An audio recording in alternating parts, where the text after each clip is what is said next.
ღამე მშვიდობისა, ერთი კვირაც და არასრული ერთი კვირაც და არჩევნების მეორე ტურის შედეგად ჩვენ გავიღვიძებთ კი არა, აღმოჩნდებით ქვეყანაში, რომელშიც ან კიდევ დიდი ხნით ჩაბეტონდება ერთი მმართველი, ამასთან მისი შემადგენლობის მიხედვით მეტწილად არაკომპეტენტური, არც თუ იშვიათად კონფორმისტი და უპასუხისმგებლო პოლიტიკური გუნდი, ან მონოლითი, რომელსაც ხელისუფლება ჰქვია, გაიბზარება და შედეგად დინამიკაში გაჩნდება პატარა თუნდაც, მაგრამ შანსი, ვიმეორებ, გაჩნდება თუნდაც პატარა შანსი, რომ ქვეყანა მივიდეს რიგგარეშე აუცილებელ საპარლამენტო არჩევნებამდე და იქაც გაიმარჯვოს არა ერთმა რომელიმე პოლიტიკურმა პარტიამ, ოცნებამ, ნაციონალურმა მოძრაობამ თუ ვინმე სხვამ, არამედ ყველამ წაიღოს თავისი წილი, შეიქმნას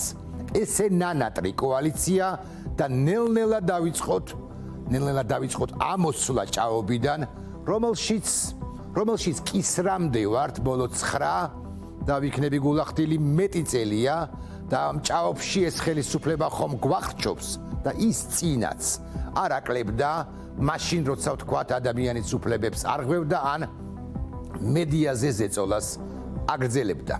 უფრო ფართო კონტექსტში რომ ვიმსჯელოთ ამ ჭაობს, დღეის მდგომარეობით კი ჰქვია, ნამდვილად ჰქვია, მხოლოდ ქართული ოცნების ჭაობი, თუმცა ის ყველა ხელისუფლების მიერ იყო ან შექმნილი, ან ბოლომდე არ ამომშრალი, არ ამოვსებული და მას პოსტსაბჭოურობის, ანუ ჭაობს პოსტსაბჭოურობის ჭაობი ეწოდება.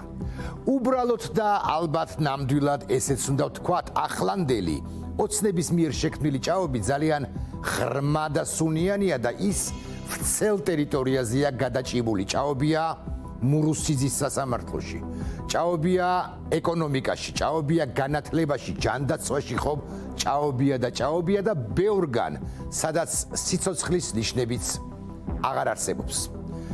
გვიან ღამე მშვიდობისა, მე ვარ ირაკლი ტაბლიაშვილი, ეს არის ჩემი საავტორო გადაცემა კონტექსტი. ქვეყანა ქვეყანას არ ჰგავს და უნდა დაემსგავსოს. მსოფლიოს დღის წესრიგში არ ვართ და უნდა ვიყოთ. ეკონომიკა სულს ღაფავს და ინვესტიციები გვჭირდება. ყოფაც შესაბამისად იოტისოდენად მაინც არის გასაუმჯობესებელი. ამაზე წესით თუ თანხმდებოდეს ყველა, უნდა თანხმდებოდეთ ჩვენ, შუაშისტებიც, ეგრეთ წოდებული შუაშისტებიც, ოცნების მომხრეებიც, აი კალაძის მომხრეები ან მელიას მომხრეები, ნაციონალების მხარდამჭერები და ვთქვათ, არ არის ბატონი შალვა ნათელაშვილის ფოტო ჩემს ზურგს უკან, მაგრამ ლეიბორისტთა ფანებიც კი. და თუ ზემოთქმულ ყველა წინააღმდეგობას ვაწერთ ხელს, ასე რომ ამბობენ ხოლმე, პირველ რიგში მოქალაქეობრივი ვალი უნდა მოვიხადოთ, ერთ კვირაში არჩევნების მეორე ტურზე უნდა მიხვიდეთ და ერთის მხრივ გულის კარნახით და მეორე მხრივ გაცნობიერებულად და პასუხისმგებლობით უნდა გავაკეთოთ ინფორმირებული არჩევანი. დიახ, ინფორმირებულ არჩევანს ჩვენს დროებაში გადამწყვეტი მნიშვნელობა აქვს. ინფორმირებული არჩევანი გასაკეთებელია იმ რეალურად და მართლაც საკრიტიკო, ამასაც გულახდილად გეტყვით და ხშირად რეპუტაცია შელახული პოლიტიკური სპექტრიდან, რომლის სიკარგეზეც თავის დადება, რა თქმა უნდა, არ შეიძლება, მაგრამ და კიდევ ერთხელ მაგრამ მეორე მხრივ, ასე რომ ამბობენ ხოლმე, ესაა რაცა და ვინაიდან ჩვენი არჩევანი თან გასაკეთებელია და თან შეზღუდული, უნდა განსაზღვროთ თუნდაც ასე. ასარჩევია ცუდსა და უარეს შორის. ესე ვიტყვით უგნებავთ. სხვაგვარად ვიტყვით წყალწაღებულსა და შესაძლოა არ მოსაწონს შორის. და თუ ქვეყანას ვუდგებით პასუხისგებლობით, ხელის ჩაქნევა და თქმა იმისა, რომ ერთი მეორეზე უარესია ან მაინც არაფერი შეიცვლება, ჩემი აზრით ყოველ შემთხვევაში უბრალოდ არ ღირს, არ შეიძლება. დიახ, ასეთია ჩვენი 21 საუკუნის 20-იანი წლების პოლიტიკური სპექტრი, სამწუხაროდ ასეთია, ამგვარია, არც უკეთესი და არც უარესი. წირი არჩევანი გვაქვს, რა თქმა უნდა, და წირი არჩევანის მიუხედავად, ჩემი გადმოსახედიდან უნდა ვთქვა შემდეგი. თუნდაც სუსტი ან სუსტად წოდებული, ცუდი ან ცუდად წოდებული, ნამდვილად არაიდეალური, ნამდვილად და შესაძლოდ არ მოსაწონი ოპოზიციაც კი ჩემი ღრმანწმენით სჯობნის და ინტელექტუალურად სჯაბნის მართლ დღევანდელ კლასს. ეს წესით ქვაკუთხედი უნდა იყოს არჩევანის გასაკეთებლად, თუმცა რასაკვირველია სხვა ფაქტორებით შემოდის და ამაზეც ვეცდები რომ ვისაუბრო. ეს არგუმენტი დამაკმაყოფილებელი თუ არა, უბრალოდ უნდა განვჭვრიტოთ რა გველის ყველა დონის ხელისუფლებაში ქართული ოცნების ერთპარტიულად დარჩენის დატოვების შემთხვევაში რა და გათამამებული ეს ოცნება ის მომავალში ისე უცნაურ სიტყვას ვიხმარ მოსრავს და მოავერანებს პოლიტიკურ ველს ისე დააღალატებს ქვეყნის სახელმწიფო ინტერესებს ისე უკუაგდებს დემოკრატიას და ადამიანის უფლებებს ისე ოსტატურად და საბოლოოდ მოგვაქცევს რუსეთის ფრთების თუ გავლენის ქვეშ რომ მეორედ გესალმებით ღამე შუა ღამე მშვიდობისა ჩვენ რამდენიმე წამში გავაგრძელებთ საუბარს იმ შესაძლო რეალობაზე რომელიც დაგვიდგება ქართული ოცნებისათვის სრული და ყველა დონეზე ნდობის გამოცხადების შემთხვევაში ზუსტად ერთ კვირაში.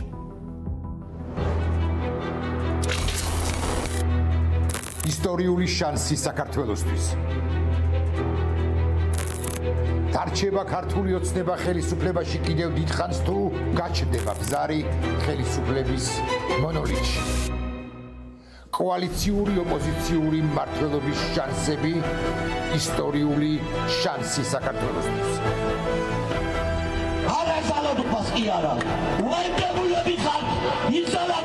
აპოკალიფტური მომავლის სცენარი ოცნების ერთპარტიული მმართველობის გაგრძელების შემთხვევაში.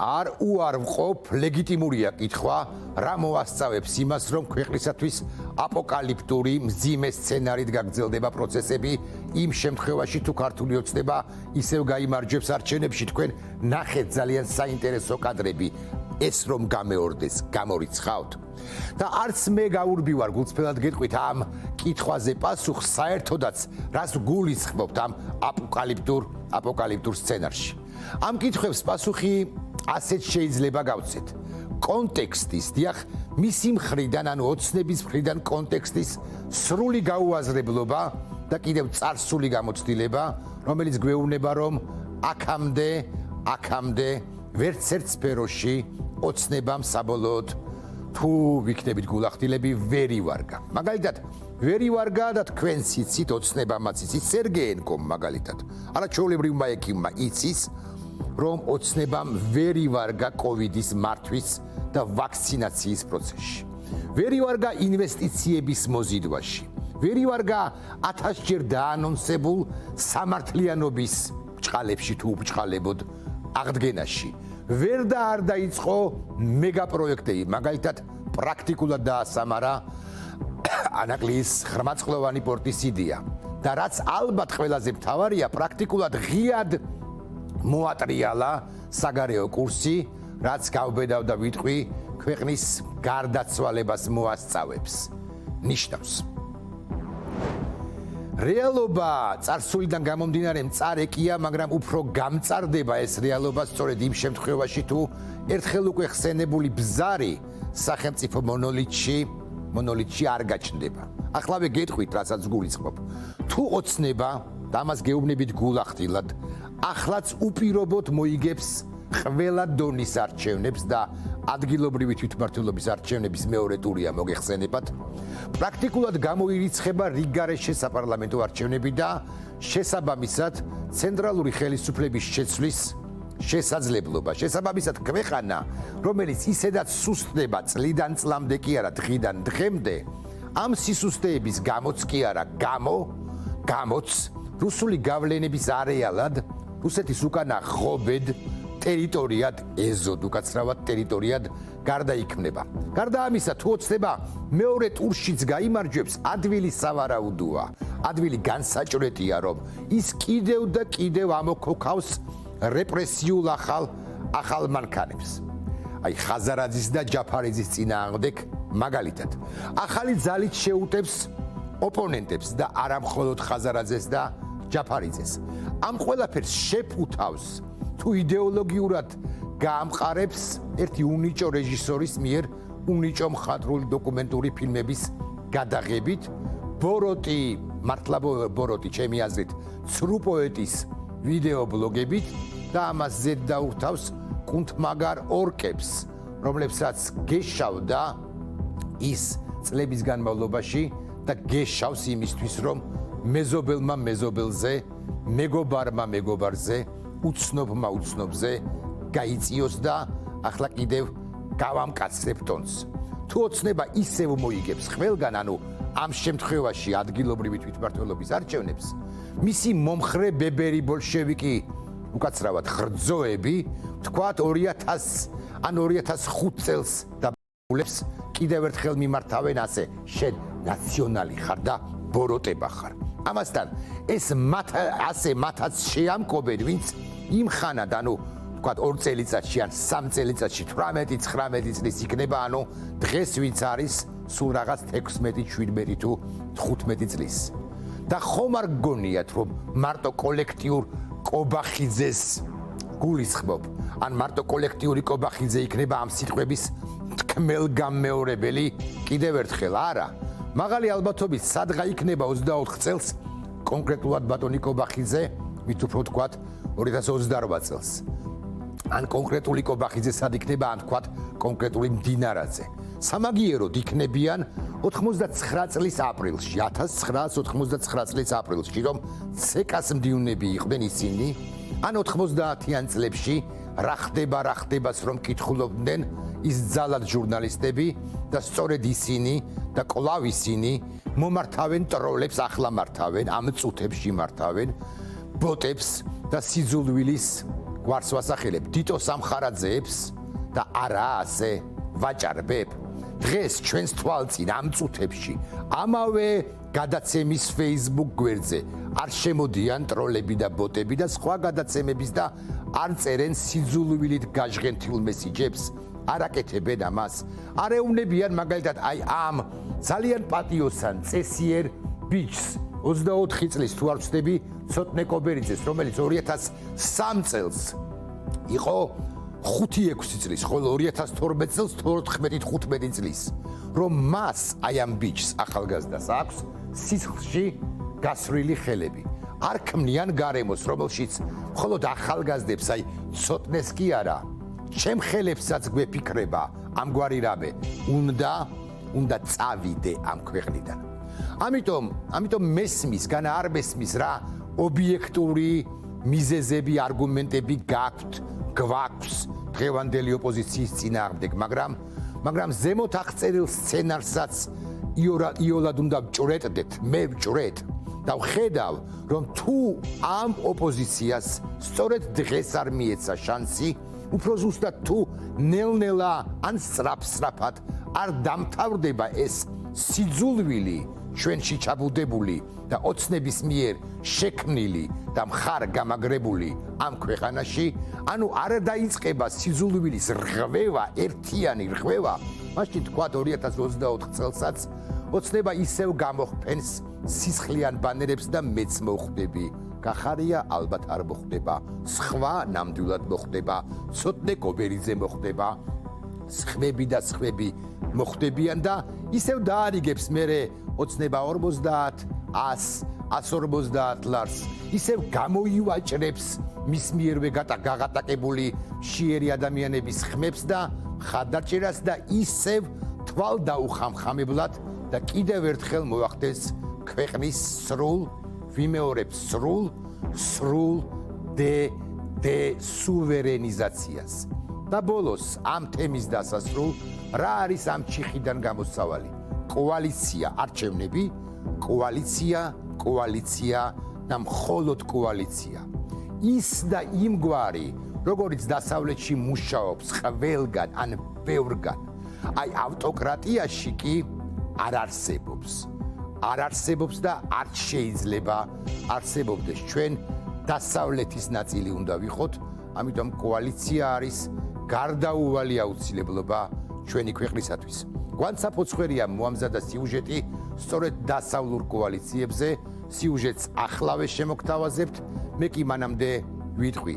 ღმერთო, ეს ხმა ტკბილი, ანუ კოალიციის ხმა ტკბილი გამაგონე ჩემს მამულშიც.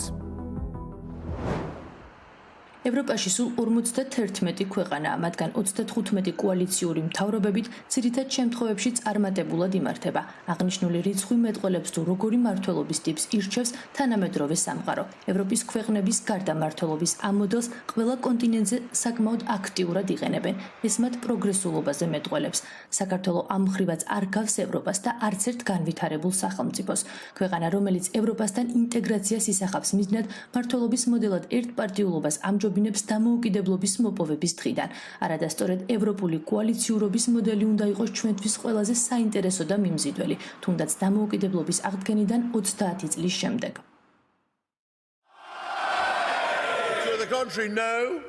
კოალიციური მთავრობების ჩამოყალიბების შემთხვევაში სამი ძირითადი მოდელი არსებობს. პირველი ეს არის შემთხვევა, როდესაც ერთი მასშტაბური და ძალიან პოპულარული პარტია ძალებს აერთიანებს პატარა, ბევრად ნაკლებად პოპულარულ პარტიასთან. ამის მაგალითია ბრიტანეთი. და მეორე, როდესაც კოალიციას ორი თანაბარი რეიტინგის პარტია აღალიბებს. ამის მაგალითი წლების განმავლობაში იყო გერმანია, როცა ანგელა მერკელის ხელმძღვანელობით ქრისტიან დემოკრატების და ქრისტიან სოციალისტების კავშირი ქვეყანას წარმატებით მართავდა და პირველობას დიდი ხანი არავის უთმობდა. თუმცა ხსენებულ გერმანიაში 2021 წლის არჩევნებში ვითარება მკვეთრად შეიცვალა. პენსიაზე გასული ანგელა მერკელის პარტიამ გამარჯვება ვერ მოიპოვა და პარტიის ისტორიაში ყველაზე ცუდი შედეგი აჩვენა. შესაბამისად, ახლა დასავლურ სახელმწიფოში ახალი კოალიციის ფორმირების მოლაპარაკებები მიმდინარეობს. მაღალი ალბათობით გერმანიას სათავეში სოციალ-დემოკრატების, თავისუფალი დემოკრატებისა და მწვანეთა პარტიის კოალიცია ჩაუდგება. ჩვენ შეგვიძლია შევქმნათ რაღაც ახალი. ერთ დღესაც გერმანიამ გაიღვიძა და ხელისუფლებას უთხრა, რომ ცვლილებების დროა. არჩევნების შედეგებით ნათლად ვხედავთ, რომ გერმანიის მოქალაქეებს ზუსტად ესურთ. ახალი კოალიციის საშუალებით კი სწორედ ცვლილებები მოვა. ამ ქვეყნის მოქალაქეებმა მოგწეს მანდატი, რათა ერთად ჩამოვაყალიბოთ მთავრობა. უკანასკნელი გამოკითხვები ისევ და ისევ მიუთითებს, რომ ეს არის ხალხის ყველაზე დიდი ნება. შესაბამისად, ახლა ჩვენ ვალდებულნი ვართ ეს განვახორციელოთ და შევქმნათ ისეთი მთავრობა, რომელიც გერმანიის კიდევ უფრო მოდერნიზებისთვის ბევრს გააკეთებს. კოალიციური მთავრობის კიდევ ერთი რიგით მესამე და ალბათ ყველაზე გავრცელებული მოდელია, როდესაც რამდენიმე თითქმის თანაბარი რეიტინგის პარტია ერთიანდება. მაგალითად, შეგვიძლია დავასახელოთ ბელგია. ამჟამად სამეფოს 7 პარტიისგან შემდგარი კოალიცია მართავს. ბელგიის მეზობლად ნიდერლანდების სამეფოში კი 1946 წლის შემდეგ 2-დან 5 პარტიისგან შემდგარი კოალიციებია. ამ ქვეყანაში პრემიერ-მინისტრს ძირითადად 2 ვადით ირჩევენ. ეს კი მართვის ფორმის მდგრადობაზე მეტყველებს. ანალოგიური ვითარებაა სკანდინავიის ქვეყნებშიც, მაგალითად ფინეთს 5 პარტიისგან დაკომპლექტებული კოალიცია მართავს. ფინური კოალიციის მრავალფეროვანი სპექტრი უზრუნველყოფს, რაც შეიძლება მეტი მოქალაქის მოთხოვნების დაკმაყოფილებას და ფასეულობების დაცვას. ეს კი ქვეყნის სწრაფად მართვის უმთავრესი კომპონენტია. ასეთ შემთხვევებში მოსახლეობის მნიშვნელოვანი ნაწილის მოთხოვნები მოჰყავთ სისრულეში, თუმცა კოალიციის ჰარმონიული თანაარსებობისთვის მნიშვნელოვანია მასში შემავალი პოლიტიკოსების კომპრომისი გარკვეულ საკითხებში. ეს კარგი მთავრობის აუცილებელი კომპონენტია.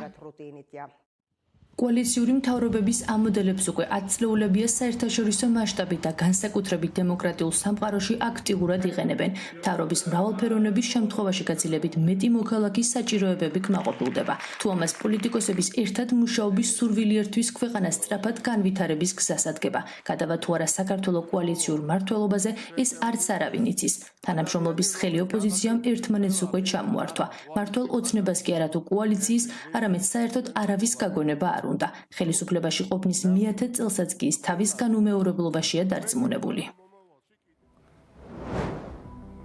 სიუჟეტში სითქვა, რომ ქართულ ოცნებას არა თუ კოალიციის, არამედ არავის გაგონება არ უნდა, მას აქვს განცდა, მართლაც აქვს ეს განცდა, რომ დამოუკიდებელი საქართველოს ისტორიაში საუკეთესო ხელისუფალია, მე კი კვლავ ვიტყვი ღმერთო ეს ხმა ტკბილიანო კოალიციის ხმა გამაგონე ჩემს მამულში. ედიტორიალის მეორე თემა იქნება უფრო საინტერესოა ვიდრე პირველი, თუმცა პირველთანაც გადაჯაჭვულია კონტექსტში და კონტექსტუალურად. ფრონტისპირა ქვეყანა. ასე შეგვეძლო მისი დასათაურება ამ თემისა, თუმცა უფრო მკვახე headline-ი შევარჩიეთ სათაური და მას თქვენ ახლა ეკრანზე ხედავთ. დიახ, ეს კითხვა უნდა დავსვათ ჩვენ, შეისმენს თუ არა საქართველო გზავნილებს დასავლეთიდან ცხადია, პასუხგასაცემია ეს კითხვა. საქართველო ჯერაც ფრონტისპირა ქვეყანაა და ეს მე არ მომიგონია, მე არა ვარ ამის პირველთქმელი. შეგვერქვა ეს დასავლეთის მიერ, იმიტომ რომ გავეშებული პუტინის რუსეთი, გავეშებული რუსეთი მტერ ქვეყანად მიგვიჩნევს და მუდმივი იერიშები მოაქვს ჩვენზე, მათ შორის გაგიკვირდებათ ახლა ოცნების მომხრეებს გაუკვირდებათ პირველ რიგში, ჩემგან გაუკვირდებათ და ეს იერიშები მას მოაქვს დალაგება რომ უნდოდა იმ ივანიშვილის ხელისუფლების საქართველოზეც, საქართველოს წინააღმდეგაც. და ახლა ვიკითხოთ, გულწრფელად ვიკითხოთ რატომ?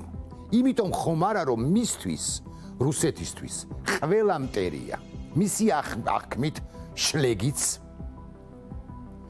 ზვიერ გამსახურდიას გულისხმობ, ცხადია, მე არ ვაყენებ ამ შეურაცხყოფას. ის პირველი პრეზიდენტი იყო ამ ქვეყნისა, რეალური დიპლომატიც აღარ გავაგრძელებ პრეზიდენტების ჩამოთვლას, ცოტა არასტანდარტულიც და დამლაგებელ მომგვარებელიც. მე ამ კითხვაზე ჩემი პასუხი მაქვს, რატომ ხდება ესე და ამ თემაზე ჩვენ მომავალშიც ვისაუბრებთ. უფრო ზუსტად, თავად დამოუკიდებელი საქართველო, ეხლა ზოგადად რომ თქვა და დამოუკიდებელი საქართველოს იდეაა მისი რუსეთის გაგიჟების, გავეშების, გაშლეგების საფუძველი. თუმცა ამაზე კვლავ ვიმეორებ სხვა დროს და უფრო ცლად. ახლა ვიკითხოთ, რას ვაკეთებთ ჩვენ იმისთვის, რომ რუსეთის შემოტევებს, შლეგი რუსეთის შემოტევებს გავუძლოთ. რას ვაკეთებთ, რომ შემოტევების შედეგად ისე არ დასუსტდეს ეს ქვეყანა ღარიბაშვილისა და ტაბლიაშვილისა, ივანიშვილისა და სააკაშვილისა, ნებისმიერი თქვენგანისა, რომ მისი სუვერენიტეტი, საქართველოს სუვერენიტეტი ეჭქვეშ არ დადგეს. უფრო ზუსტად, რას ვაკეთებთ არა იმდენად ჩვენ, რამდენადაც ჩვენი ცენტრალური ღარიბაშვილის ხელისუფლება, კობახიძის ხელისუფლება. პასუხგასაცემ კითხვაზე პასუხი არაა რთული, გულწრფელად გეტყვით, არც არაფერს აკეთებს ეს ხელისუფლება, ან თუ გნებავთ უფრო რბილად ვიტყვი, ბევრს არაფერს აკეთებს. ჩვენ არ ვიყენებთ ჩვენს ხელთ არსებულ მთავარ იარაღს, დემოკრატიას და მეტიც ხელისუფლება სულ უფრო ხშირად უბედავს ქვეყნის პარტნიორ დასავლეთს თამამ სიტყვებს დაახლოებით ასეთებს. შარვალი მაიტაკალო. ვიდა. ეხლა კი ნუ განიშტები შენებს. შენად კოსმოსავლი. მეც ცოტა მეღიმება გამეცინა ახლა ფილმ ღვინის ქურდებიდან მონაკვეთის დემონსტრირება მომიხდა იმიტომ რომ ქვეყნის დემოკრატიის ქურდების არსი უკეთ დამენახვებინა თითოეული თქვენთვის. და სასაცილოდ რეალურად ჩვენ არა გვაქვს საქმე ხელისუფლება რუსეთთან დალაგების არგუმენტით გიბოდიშებთ ჟარგონისთვის და მართლა გიბოდიშებთ ეტენება ამ რუსეთს. ოღონდ მთელი ტრაგიკომედიაც ისაა რომ აღარ გავიმეორებ ამ სიტყვას, მოკლედ ამ ქმედების სანაცვლოდ გაუმაძღარი შლეგი რუსეთი რამეს კი არ თმობს ლავროვი თუ პუტინი.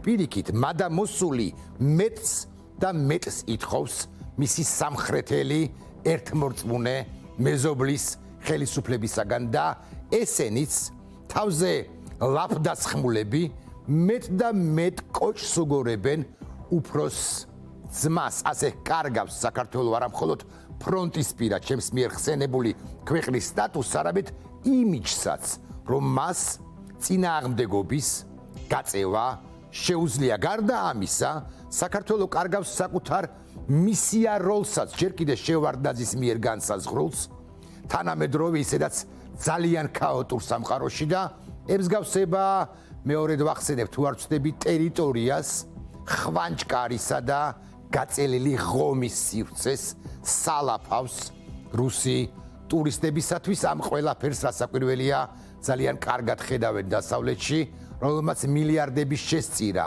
შავი ზღვის რეგიონის ამ ქვეყანას და სულაც არ სურს ხელი ჩაიქნიოს მასზე ხედავენ და გვიჩიჩინებენ რომ როგორც ქვეყნის შიგნით ისე გარეთ ვიყოთ გაცილებით ადეკვატურები შენ მე ჭკუას ნუ მასწავლი სულ უფრო ხშირად ახვედრებს ჭკუის დამრიგებელს კი არა ჩვენს პარტნიორებს ამ პასუხს თბილისი მაგალითად ბრიუსელს და თუ მართლა წარმოვიდგენთ ერთ არამშვენიერ დღეს როცა დასავლეთი ჭკუას არ გვასწავლის მერე ნახეთ თქვენ პრობლემები რომლებიც თავზე საყრელად ექნება ამ პოსტსაბჭოთა სააკაშვილის და ივანიშვილის ტაბლიაშვილის და კობახიძეა ხო ზურგს უკან ფოტოზე კობახიძის ხარიბაშვილის თუ ნებისმიერი თქვენგანის ტრამვირებულ პოსტსაბჭოთა ქვეყანას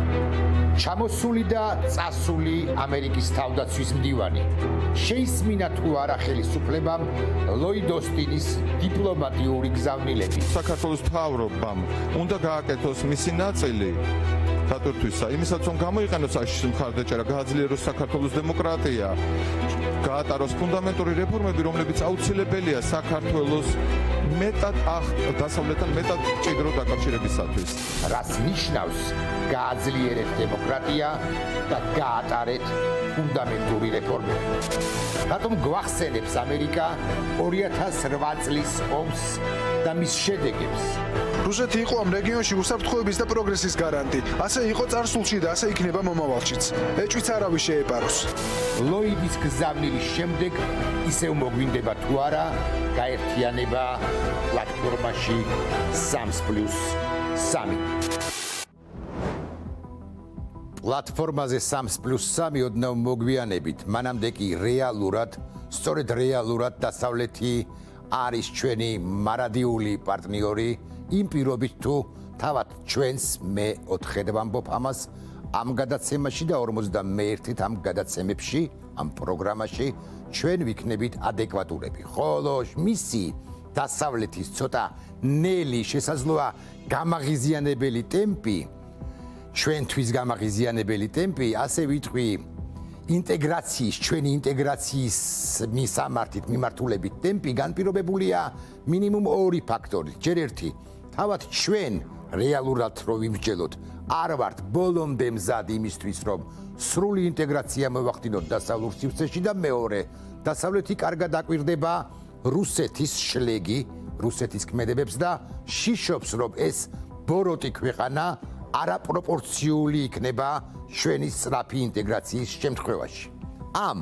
და სწორედ ამ ლოგიკაზე დაყრდნობით დასავლეთი მაგალითად ლოიდ ოსტინი, რომელიც იყო ჩამოსული თავდაცვის დივანის შეერთებული შტატებისა, გვეუბნება დაახლოებით შემდეგს, გაუძელით და მე, შეერთებული შტატები დასავლეთი მთლიანად გასწავლით, როგორ უნდა იომოთ თქვენივე სამშობლოსათვის იმ შემთხვევაში თუ ომი გარდაუვალი იქნება. და მეორე დასავლეთი დაბეჯითებით გთხოვს, ესეც უნდა თქვათ, ასეც ვიტყვი. მოითხოვს ჩვენგან თუ გნებავთ ესე ვიტყვი, რომ გარდავიქმნათ ისეთ ქვეყანად, რომლის ინტეგრაციაც შედარებით იოლი იქნება მომენტის გაჩენისთანავე იმგვარი მომენტისა, როგორც დაუდგა მაგალითად ბალტიის სახელმწიფოებს არ მეშლება ნატოში ინტეგრაციისას 2004 წელს. ამ კონტექსტის ნაწილია უკვე ვახსენე ამერიკის თავდაცვის მდივნის ლოიდ ოსტინის ახლახან დასრულებული ვიზიტი და მისიის გზავნილებიც, რომლებიც მან თბილისს ღიად და დახურულად გააცნო. მთავარ 3-4 გზავნილს ჩვენ ინტერვიუების ნაწილში მივუბრუნდებით, მანამდე კი კიდევ 2 სიტყვა ამავე თემაზე, რა ადასტურებს. ვიმეორებ რა ადასტურებს, რომ თბილისს დასავლეთის ნაკლებად ესმის. პირველ რიგში ამის დასტურია უშუალოდ ქვეყანაში მიმდინარე უკვე აღწერილი პროცესები, პოლიტიკური ველის მოვერანება, სიზულვილის მუდმივი ტირაჟირება მეტწილად ხელისუფლების მიერ თუ მხრიდან. აგრეთვე პოლიტიკური პროკურატურა, კლანის სასამართლო, სახელმწიფოს და საზოგადოების თითქოს სრული გამოფიტვა და ასევე მეორე და ასევე აღსანიშნავია საქართველოს მეტისმეტი პასიურობა დასავლეთთან, კონკრეტულად ვთქვათ ნატოსთან მიმართებაში და ფუჭი განცხადებები ევროკავშირზე და ეს ყველაფერი, რა თქმა უნდა, კარგად ჩანს ხსენებული დასავლეთიდანაც. და ეჯგარეშია, რომ განსაკუთრებით ვაშინგტონიდან კარგად ხედავენ ქართული ხელისუფლების ბოდიში და ბზიკიანობას. ამ ვითარებაში ვაშინგტონს მოქმედების ორი გზა აქვს. ან იმოქმედოს ძალიან მკაცრად და დასაჯოს საქართველოს უფრო ზუსტად მისი ხელისუფლება, ან მას ხელისუფლებას კიდევ ერთხელ მეორედ, მეშვიდედ, მეცხრედ, 50-ად მისცეს შანსი და შეაგნებინოს, რომ კურსის ცვლილება, რეფორმების არ გატარება, მართლმსაჯულების რეფორმის მერვეთ ჩაგდება და პოლიტიკური რეპრესიები ქვეყნისთვისაა დამღუპველი და ცუდი და საშინელი. სწორედ ამ კონტექსტშია სასაკითხი ლოიდ ოსტინის შეერთებული შტატების თავდაცვის მდივნის კონკრეტულად მაგალითად აი ეს გზავნილი. ამავე დროს საქართველოს მთავრობამ უნდა გააკეთოს მისი ნაწილი დატვირთვისა იმისაც რომ გამოიყენოს აშშ მხარდაჭერა, გააძლიეროს საქართველოს დემოკრატია, გაატაროს ფუნდამენტური რეფორმები, რომლებიც აუცილებელია საქართველოს დასავლეთთან მეტად მჭიდრო დაკავშირებისათვის. მე კარგად არ მესმის, ნუ თუ გაუგებრად ლაპარაკობს ამერიკის შეერთებული შტატების თავდაცვის მდივანი კონკრეტულად ამ შემთხვევაში ან ჩვენი დასავლელი პარტნიორები ნუ თუ გაუგებარ სიტყვებს ამბობენ, რომ ვერ უნდა გავიგოთ, რომ ვერ გვესმის ისეთ სიტყვებს ამბობენ, ნუ თუ. თუმცა ამავე დროს მე არ ვარ დარწმუნებული, რომ თბილისის ხელისუფლებას გულისხმობ, კარგად ესმის ეს მეტად მოზომილი, დიპლომატიური, აწონილი გზავნილი ენა. პირიქით, მე მგონია, რომ თბილისი გულუხვად მასპინძლობს დასავლელ პარტნიორებს აქ თბილისში, ხოლო მერე ვიზიტების გადაგორების, ესე შემიძლია ვთქვა, შემდეგ ბოდიში და ისევ თავისას უბერავს. ლოიდ ოსტინმა გარდა ამ გზავნილისა თბილისს აცნობა, რომ შეერთებული შტატები განაგრძობს საქართველოს თავდაცვისა და შეკავების გაძლიერების პროგრამას. რატომ? საინტერესო კითხვაა, იმიტომ რომ საქართველოს ჯერაც არის შეერთებული შტატების პარტნიორი. ანუ მარტივად რომ თქვათ, ამერიკა გაწვრთნის და დაეხმარება ჩვენს ჯარს, რომ ეს უკანასკნელი მზად იყოს ყველა შესაძლო გამოწვევისთვის თუ სცენარისთვის. ეს უმნიშვნელოვანესი გადაწყვეტილებაა ბაიდენის ადმინისტრაციისა, მით უფრო მზარდი კავკასიის რეგიონში და უფრო ფართოდაც საფრთხეების ფონზე და გათვალისწინებით. მეორე მხრივ თქვი და გავიმეორებ, კარგი პროგრამებიც არ გვიშველის, თუ ხელისუფლება კურსს საბოლოოდ მოატრიალებს და ნატოსკენ კი არა, რუსეთისკენ, თუნდაც პლატფორმა 3+3-ისკენ გააპარებს ქვეყნის მზერას. სწორედ ამას ეხებოდა ლოიდ ოსტინის მეორე და მე ვიტყოდი უფრო მკვახე კომენტარი, რომელსაც ახლა გთავაზობთ. 3+3 proposal 3+3 შემოთავაზებასთან დაკავშირებით შემიძლია ვთქვა, რომ რუსეთი, რომელსაც ოკუპირებული აქვს საქართველოს ტერიტორიის 20% ფოკუსირებული უნდა იყოს 2008 წლის ცეცხლის შეწყვეტის შეთანხმებით ნაკისრი ვალდებულებების პატივისცემაზე, ვიდრე რაიმე სახის ახალი პლატფორმის აქტივაციას დაიწყებს. ჩვენ ნამდვილად მოვუწოდებთ სამხრეთ კავკასიის ქვეყნებს იმუშაონ ერთად, რომ გადაჭრან დავები და გააძლიერონ რეგიონული თანამშრომლობა. თავდაცვის მდივანმა რუსეთი კი ახსენა, ვარ გულახდილი, თქვენს მოისმინეთ, მაგრამ ვიკითხოთ, ვინ არის ამ გზავნილის რეალური ადრესატი, მოსკოვი? რა თქმა უნდა, მოსკოვი არის. თურქეთი ნაკლებად, თუმცა არ გამოვრიცხავ, მით უფრო უკვე გუშინდელი სკანდალის ფონზე ერდოღანის გადაწყვეტილებას გულისხმობ ელჩების გაძევების თაობაზე. მაგრამ ირიბი და მთავარი და არ დასახელებული ადრესატი ამ მეტად მკვახე განცხადებისა ადრესატი არის ამ კვახე განცხადებისა მაინც საქართველო, რომელიც ისეთი შთაბეჭდილება რჩება ყველას იქით მიისწრაფვის პლატფორმა 3+3-ისაკენ ისე რომ მას არც არავინ ეკაჩება მაინც და მაინც ეხლა. ანუ მიისწრაფვის ერთიანობისაკენ სწორედ არადემოკრატიულ ქვეყნებთან და მე გაგახსენებთ როგორი არადემოკრატიული ქვეყნები არიან გაერთიანებულნი წევრები ორ ქვეყანას ვიტყვი ამ პლატფორმისა. რუსეთი რასაკვირველია და აგრეთვე ირანი.